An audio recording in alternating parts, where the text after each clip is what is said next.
Oh yes, so you don't bust. So when I mean settle down, watch this video. Settle down, watch this video. They know the hurry watch. I'm listening to everything. I beg, share, subscribe, comment.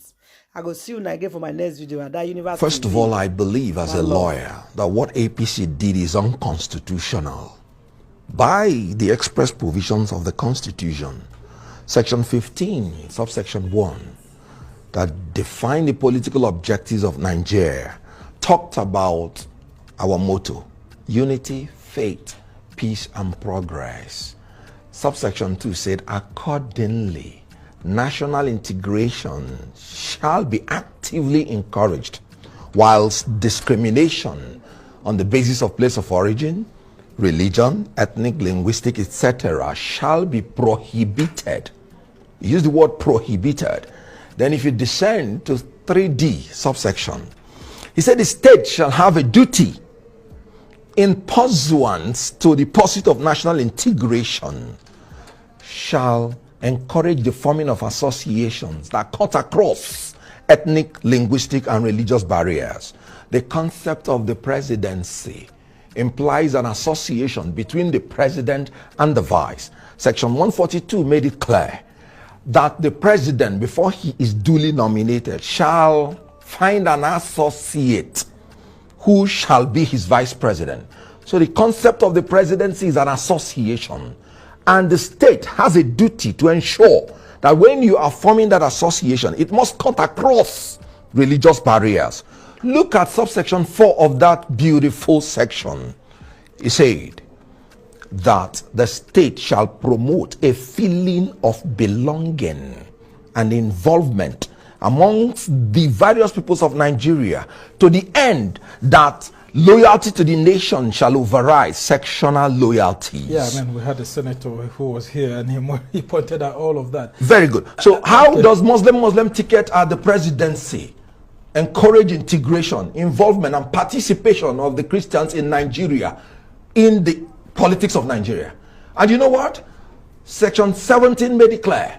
He said the state social order shall be founded on the ideals of freedom, equality, and justice. Equality amongst the religions and even in the population. The religion is almost 100 million versus 100 million.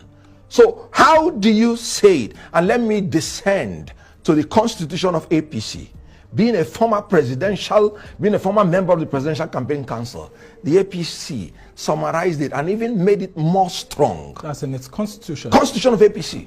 He said the APC should build a nation that will guarantee political stability, respect and understanding, mutual and peaceful coexistence, and equal opportunities to all. So we're heading towards political instability, even if the APC wins. That's what you're saying. It is very, very plain.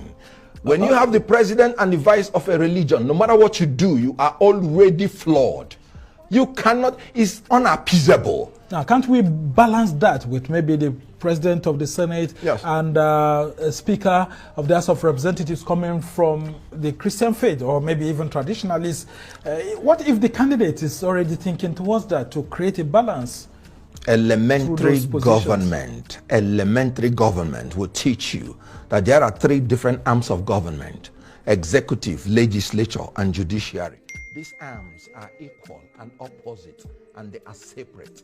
So why would you talk about balancing the legislature with the executive? No, they are not an association.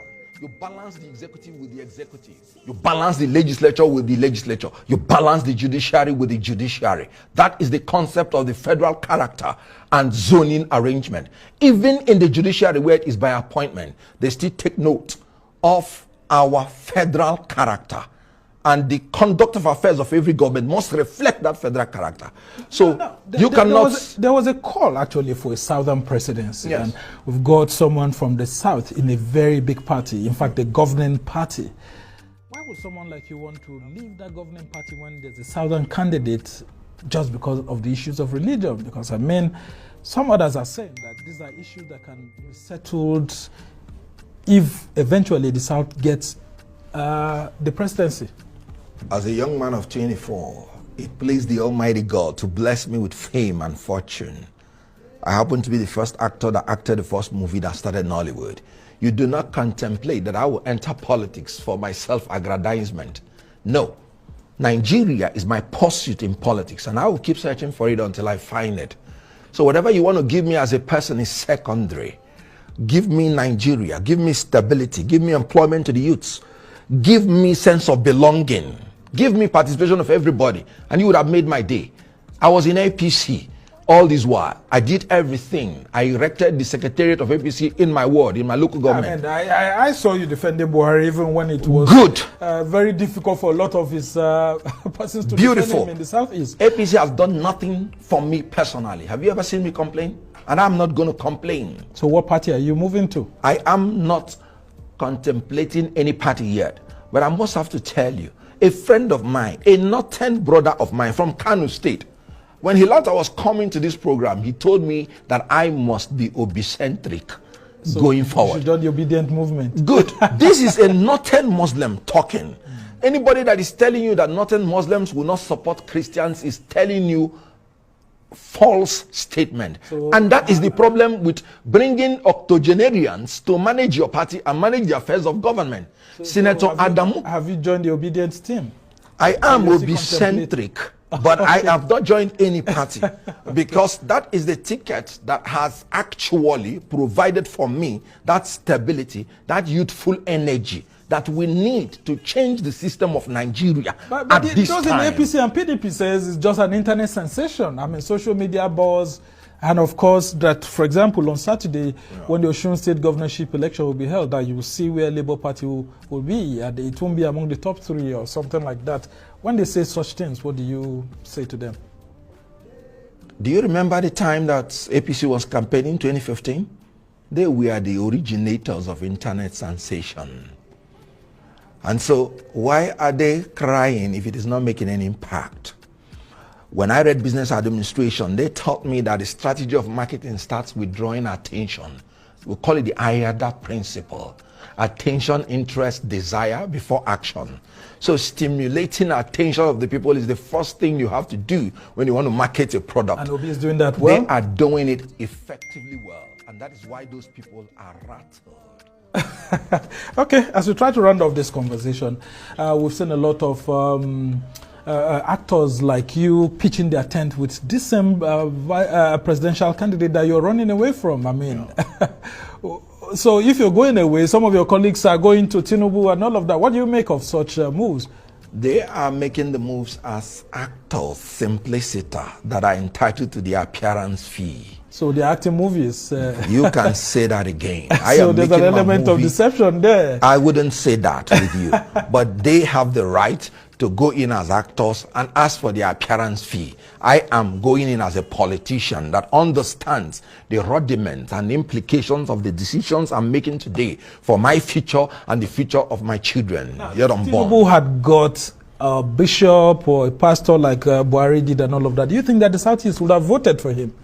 Other parts of the country would have voted, because I mean, we saw Buhari and Oshibanjo, and yet the Southeast, a lot of politicians there were trying to run away from that.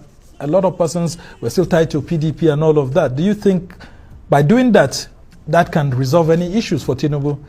Now, PDP has been the greatest fraud on Southeast, and that was one of the reasons why I left the party. I told my people PDP was going to ruin them politically, and PDP has done just that. They have been sheepishly following PDP from 1999, giving them 95% of their votes, whether it is a Fulani Muslim or a Christian from South, or it was PDP all through. Now, PDP, after 24 years, did not even consider them qualified, not for the presidency, not for the vice presidency, and in the ticket of the presidency, for a party they sacrificed all, they got nothing. So PDP... Ifeanyi are not Igbo enough for you. Ifeanyi Okowa is not from Southeast. When you talk about geopolitical zoning, you are talking about geographical expressions. You're not talking about... He's a full Igbo. It's just that he finds himself in Delta State. Good. Which happens to be in the South. Good. Very quickly before we end. Then it will be very, it won't be, it would accord to justice for him to take things that will come from South in the name of Igbo, and then come back to take things that will come to Southeast in the name of Igbo. There are Yorubas in North Central, in Kwara State, Would you want them to take the position that is meant for Southwest? So Okowa is Igbo. I have no doubt about that. I love him and respect him for that. When it comes to geopolitical balancing, he is South-South. And he has to allow what has to do with Southeast.